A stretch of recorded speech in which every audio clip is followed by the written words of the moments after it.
On prête trop de confusion sur le fluide qui sort au niveau du pénis. On lui donne beaucoup de vertige.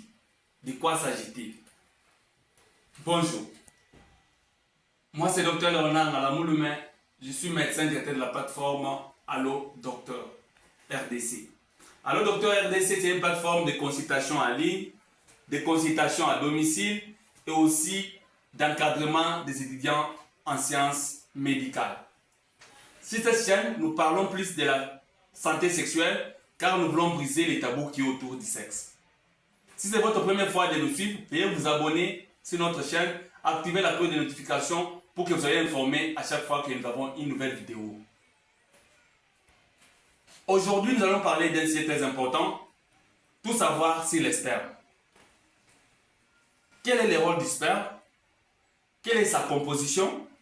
A-t-il un goût? A-t-il une couleur? A-t-il vraiment de bienfaits sur la santé? Quelle est la quantité exacte du sperme? Quelle est sa qualité? C'est toutes ces questions que nous allons répondre dans cette vidéo que nous allons faire. Qu'est-ce que le sperme? D'où vient-il? Et de quoi est-il composé?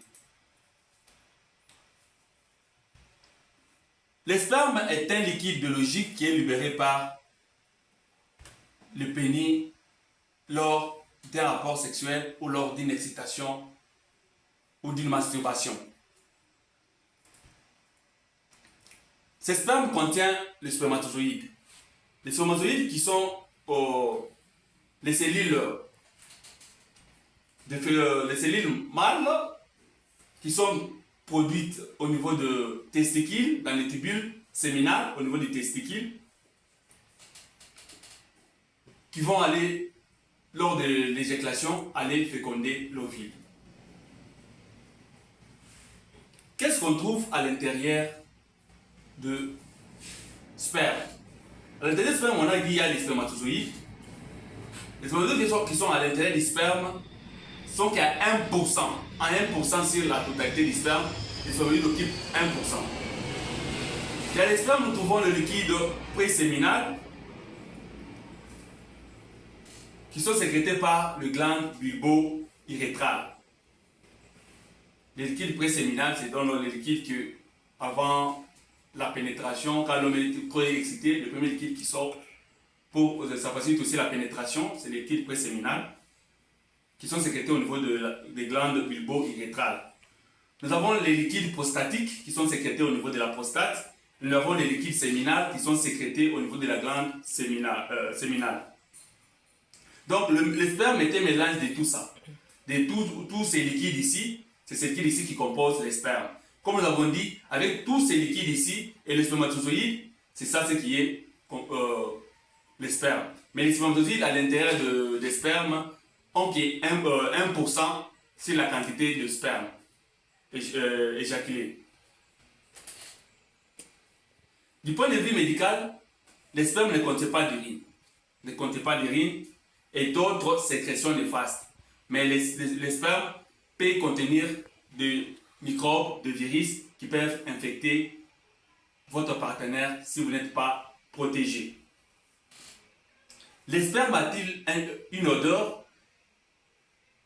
Les spermes a-t-il un goût? Les spermes a-t-il une couleur? Les goûts du sperme varient selon les hommes et selon ce que vous avez mangé. C'est ce qui donne les goûts du sperme. Il peut être parfois doux, parfois insipide, parfois salé, parfois une goût forte. Mais il n'y a pas eu des études autour de tout ça. Les scientifiques n'ont jamais prouvé rien de tout ça. Parce que le rôle du sperme, ce n'est pas pour être mangé, c'est pour créer les enfants. C'est comme j'ai dit, le sperme n'est pas fait pour sentir bon, pour avoir une bonne couleur, mais le plus important, c'est arriver à fertiliser la femme. La couleur du sperme peut-il être blanc, il peut être jaune, il peut être transparent, Mais quelle est vraiment la couleur du spermatozoïde, du sperme plutôt? Comme nous avons dit, ce sperme peut être transparent comme le blanc de l'œuf. Il peut être blanc opaque. Il peut être parfois de couleur jaunâtre. Tout ça, ça dépend de sa densité. Sa densité. Cela veut dire, si c'est la personne qui fait régulièrement les rapports sexuels, le sperme devait être trop transparent. Si c'est une personne qui s'abstient souvent des rapports sexuels, le sperme devait être blanc opaque ou jaunâtre. Parce que c'est la concentration des spermes qui fait comme ça. Comment est produit le sperme et les spermatozoïdes? Comme nous l'avons dit, les spermatozoïdes sont formés au niveau de tubule séminal, au niveau des testicules. Et comme vous le savez, le sperme est produit au niveau de la prostate, au niveau de la glande séminale. Il y a aussi des liquides prostatiques et des glandes préséminales qui sécrètent le sperme.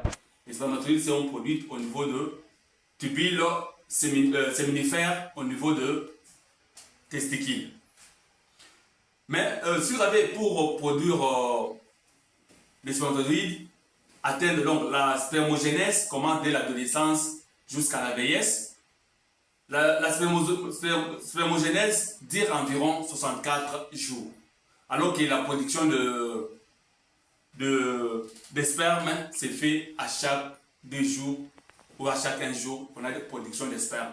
Mais les spermatozoïdes, pour arriver à la maturité, il a besoin de 64 jours.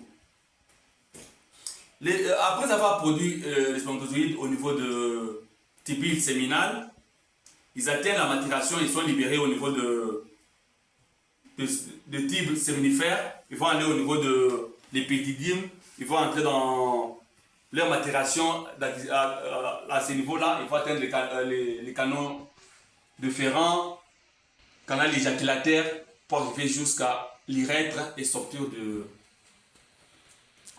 du pénis. Lors de l'éjaculation, les spermatozoïdes ainsi que les sécrétions de l'épididyme passent par des canaux déférents. On a des canaux déférents.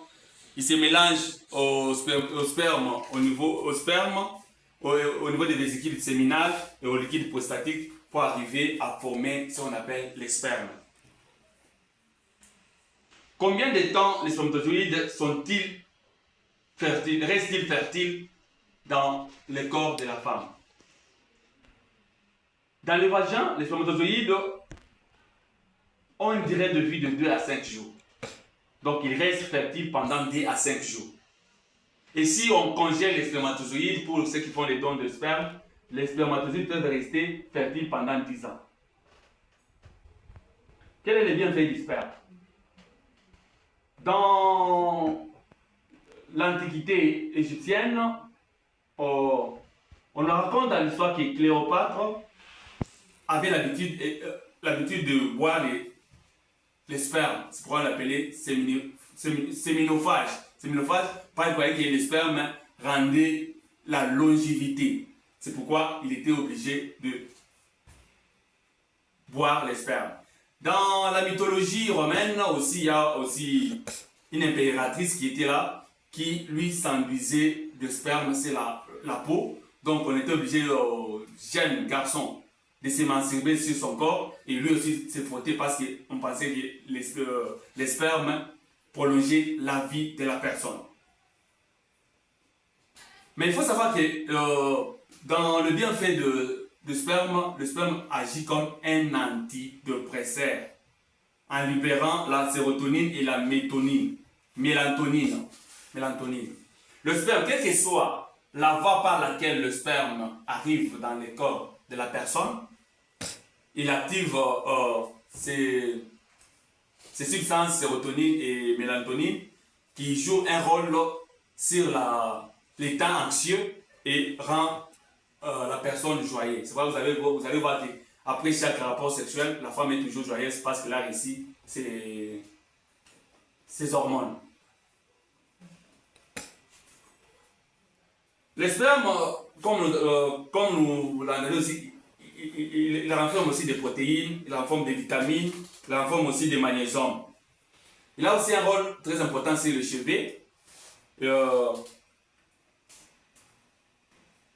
Le spermicide, spermidine, qui se trouve dans les spermes, est un excellent anti-vieillissement de cheveux. Donc, les gens utilisent aussi pour les cheveux. Mais comme nous l'avons dit, le rôle du sperme, ce n'était pas de tout ça. Donc, que ce soit bon, que ce soit mauvais, les spermatozoïdes à l'intérieur du sperme ont un rôle très important. Comment savoir que le sperme est de bonne qualité?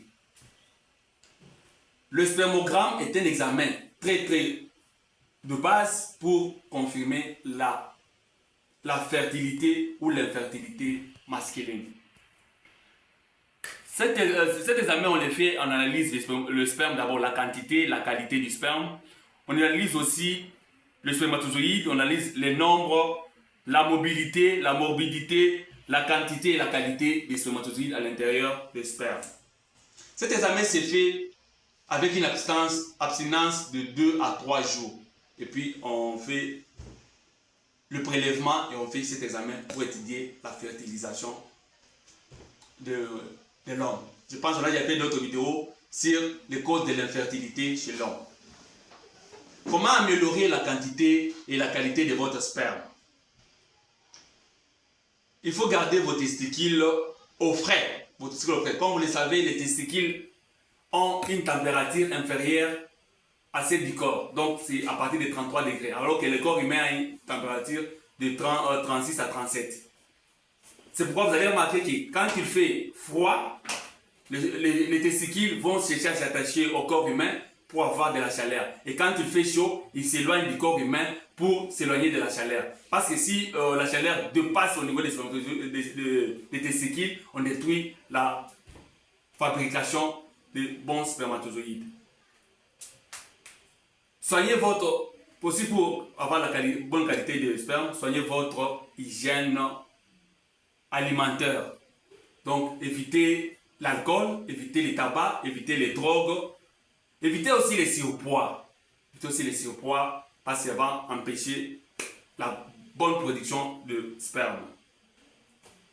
Comme nous avons dit, il faut manger sainement. Manger sainement, ça veut dire qu'il faut manger des aliments riches en antioxydants, comme les légumes verts, les fruits, les huiles végétales, les fruits à coque, les huîtres, les chocolats et tous les autres. Il faut aussi manger les éléments riches en magnésium, comme la vitamine B9, les sélénium, les zinc, l'oméga 3. Tout ça aussi, ça se trouve dans les noix, soit les noix de cola, les noix de palme, dans les fruits à coque. Il faut aussi manger un peu de gras, comme les saumons et les autres viandes. En conclusion, le sperme est à la fois vecteur. Le sperme est à la fois vecteur de la vie et vecteur de la mort. Le sperme donne la vie, le sperme peut aussi donner la mort. Le sperme donne la vie, c'est quand le sperme est présent, il féconde l'ovule, on a un enfant. Mais quand le sperme est infecté par une maladie, il peut entraîner la mort. Il y a les atouts, il y a les défauts, il y a les bienfaits de spermatozoïdes, il faut savoir que les spermes sont faits pour la fécondation. Merci, à la prochaine pour de nouvelles vidéos.